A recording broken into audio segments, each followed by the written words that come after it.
अब बात करेंगे रेशियोज की, तो रेशियोज में सबसे पहले हम बात करेंगे किसकी बात करेंगे, लिक्विडिटी रेशियो की बात करेंगे। तो बेसिकली जो लिक्विडिटी रेशियो होती है, ये मैंने बताया था पहले भी आपको कि जो लिक्विडिटी रेशियो है ये एक्सप्लेन करती हैं कि आपकी कंपनी की क्या ऑब्लिगेशंस है, करंट ऑब्लिगेशन है, आया कि कंपनी अपनी करंट ऑब्लिगेशन को मीट कर सकती है ये नहीं कर सकती। तो वो हमें कहाँ से पता चलेगा, लिक्विडिटी रेशियो के साथ। यानी कि जो आपकी एबिलिटी है फर्म की, किसकी एबिलिटी है कि करंट लायबिलिटीज और उसके करंट एसेट के लिहाज से वो मीट कर सकती है कि नहीं कर सकती। और नॉर्मली इसके अंदर हम कैलकुलेट करते हैं करंट एसेट को डिवाइड कर करंट लायबिलिटी के साथ। ये हमें वैल्यू एक नंबर देता है, और नंबर हमें क्या बताता है, अगर इसकी वैल्यू जैसे हमारे एग्जांपल में यहाँ पे 2.39 आ रही है, तो ये हमें क्या एक्सप्लेन करती है, बताती है कि हमारी जो कंपनी की एबिलिटी जो है तो किसकी पे बैक करने की, वो जो ऑब्लिगेशन को वो 2 टाइम्स ज्यादा है एज कम्पेयर टू लायबिलिटी। तो ये आपकी जो लिक्विडिटी रेशियो होती है, ये आपको बताती हैं कि आप अपनी कंपनी के करंट ऑब्लिगेशन को मीट करने के लिए क्या कर सकते हैं। इन अदर वर्ड में ये आपको बता रही होती है कि आपके कंपनी की जो एसेट है कितनी जल्दी कन्वर्ट कर सकते हैं आप कैश।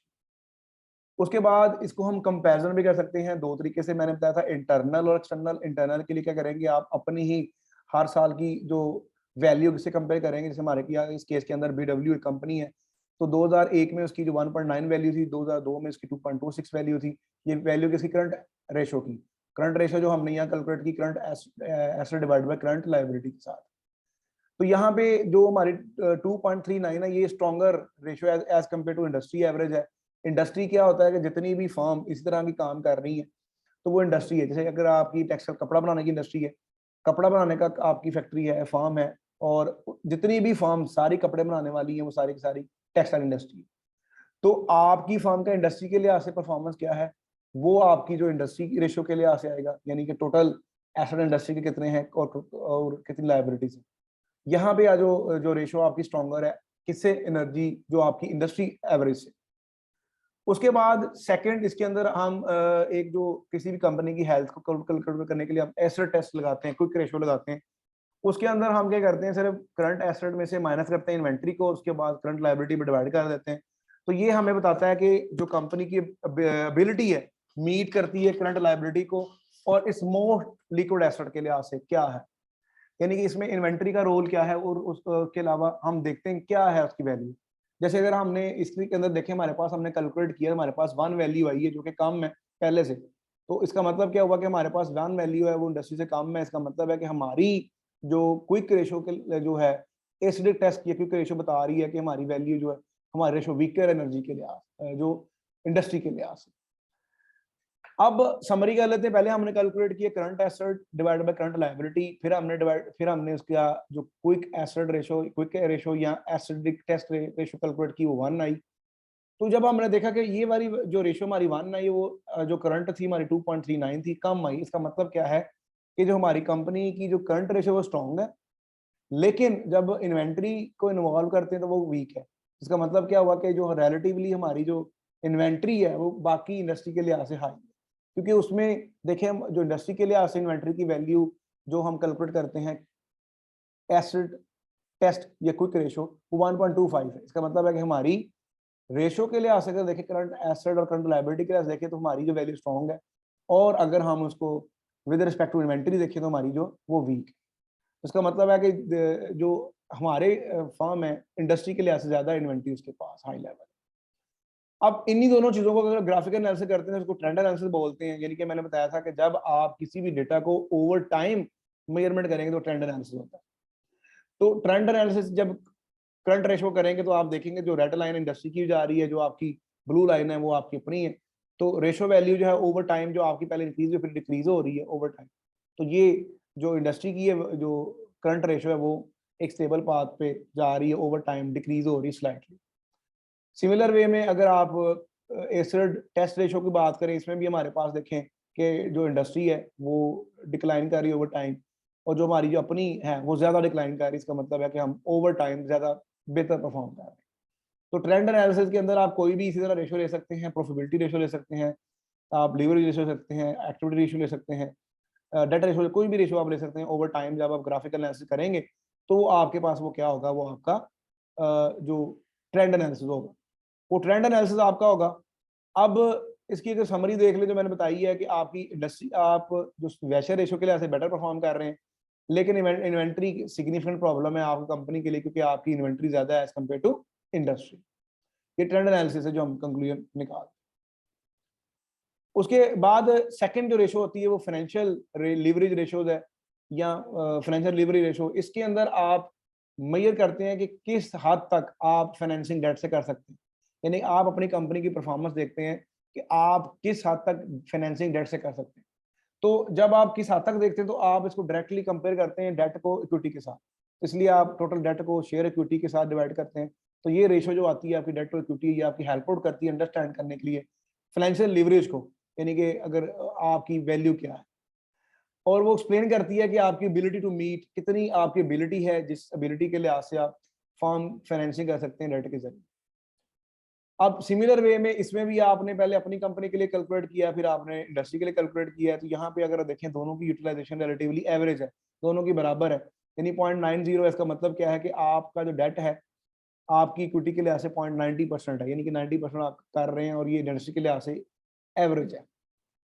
देन जो अदर इसके अलावा होती हैं रेशोज हैं जो परसेंटेज में हम यहाँ पे जो पहले हमने बैलेंस शीट रेशोज के लिहाज से कर रहे हैं, इसमें जो फाइनेंशियल लीवरेज रेशो उसके अलावा टोटल डेट टू एसेट है। पहले हमने क्या किया, शेयर इक्विटी के साथ किया, अब हम टोटल जो एसेट के लिहाज से कर रहे हैं। तो ये भी हमें एक्सप्लेन करेगा कि आपकी परसेंटेज एसेट के लिहाज से, यानी कि आप कितनी सपोर्ट करती है डेट फाइनेंसिंग, किस लेवल तक सपोर्ट करती है। यहाँ पे इस केस में 47% तक सपोर्ट करती है कि आप डेट से फाइनेंसिंग कर सकते हैं with respect to asset. Similar way में हम कैलकुलेट करेंगे तो हमारी जो इसमें वैल्यू कैलकुलेट की है भी एवरेज है। इसका मतलब क्या है कि हमारी जो डेट टू इक्विटी है या डेट टू एसेट है वो रेशियो एवरेज है। एवरेज से मुराद है कि वो हमारी इंडस्ट्री के मुताबिक है, तो इसका मतलब है कि हम एवरेजली परफॉर्म कर रहे हैं। उसके बाद एक और जो रेशियो होती है, इसके अंदर हम टोटल कैपिटलाइजेशन लेते हैं, इसमें long term date plus equity को एड अप करते हैं, तो ये आपका टोटल कैपिटलाइजेशन है। वो क्या बताती है, ये बताती है कि आपका relative importance long term debt to long term financing, यानी कि लॉन्ग टर्म डेट के लिहाज से आप कितना परफॉर्म कर रहे हैं, कैसी परफॉर्मेंस दे रहे हैं, लॉन्ग टर्म डेट के लिहाज से कितनी फाइनेंसिंग कर सकते हैं।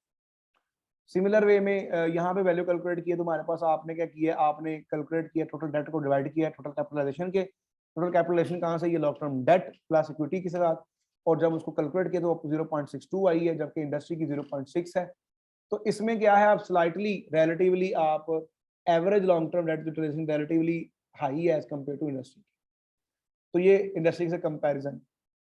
नेक्स्ट आपके पास इसी की जो कवरेज रेशो आती है, कवरेज रेशो बेसिकली आपकी बताती हैं कि आप इंटरेस्ट कवरेज कैसे करते हैं, इंटरेस्ट चार्ज कवर कैसे करते हैं, इंटरेस्ट रेट वापस कैसे करते हैं, आपने जो लोन लिए उसके ऊपर जो इंटरेस्ट पेएबल लायबिलिटीज आप कैसे वापस करते हैं।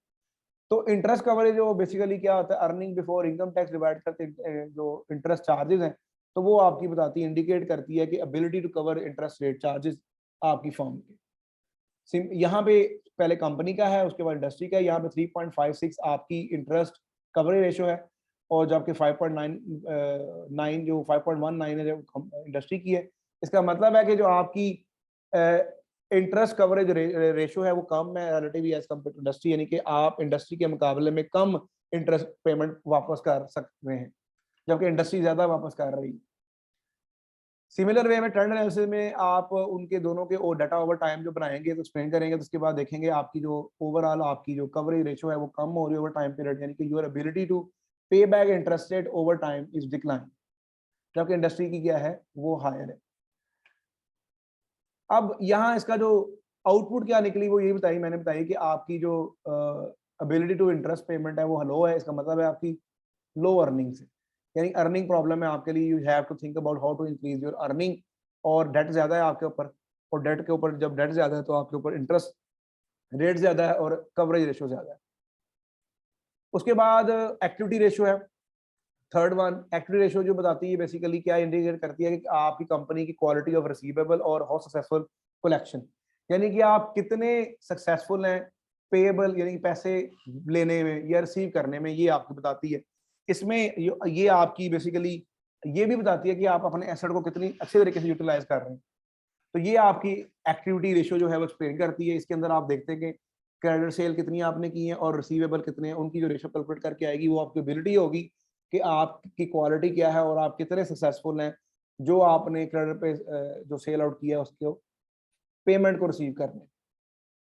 सिमिलर वे में अदर है, यहाँ पे एक और इसी की रेशो है जिसको हम एक्टिविटी रेशो के अंदर मेजर करने के लिए इस्तेमाल करते हैं, कितने दिन में आप पैसे वापस लेते हैं, यानी कि number of days in a year divide by receivable turnover, यानी कि आप नंबर ऑफ डेज कितने डे में आप जो है वो जो आपके पेएबल या आउटस्टैंडिंग है वो रिसीव करते हैं, तो वो आपकी जो रेशो है वो एक्टिविटी रेशो कैलकुलेट करती है, यानी कि ability to of your firm to receive your receivable और कलेक्शन।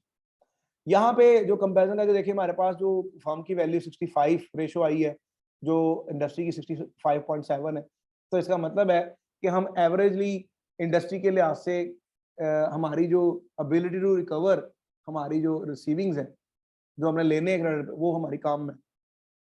सिमिलर वे में अगर आपके पास इसको एक और कैलकुलेट करते हैं थर्ड रेशो इसी के लिहाज से, annual credit purchase divide by account receivable, ये भी एक पेएबल टर्नओवर को मेजर करते हैं कि आपका जो पेएबल टर्नओवर है कंपनी का वो क्या है, वो इंडिकेट करता है कि आपके पास जो पेमेंट है जो टू सप्लायर को देने के लिए कि नहीं, कितना आपने परचेज क्रेडिट पे किया है एनुअली और कितना आपने पेएबल आपके पास आपने करना है, उसकी रेशो के लिहाज से एक्सप्लेन करते हैं।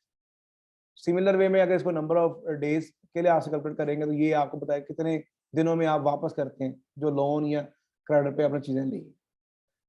ये उसकी यहाँ पे भी आपके पास एक गिवन है कि जो has improve the payment per day और 22.1 है, तो यहाँ पे इंडस्ट्री के मुकाबले में आप जल्दी वापस कर दें। सिमिलर वे में आपके पास एक और जो रेशो यही कैलकुलेट करते हैं, इन्वेंट्री टर्नओवर है। पहले आपने टर्नओवर देखा ओवरऑल, अब इन्वेंट्री टर्नओवर के अंदर क्या है कि आप टोटल जो सेल है उस कॉस्ट ऑफ जो सेल गुड डिवाइड करते हैं इन्वेंट्री पे, यानी इन्वेंट्री के लिए ऐसे कैलकुलेट करते हैं।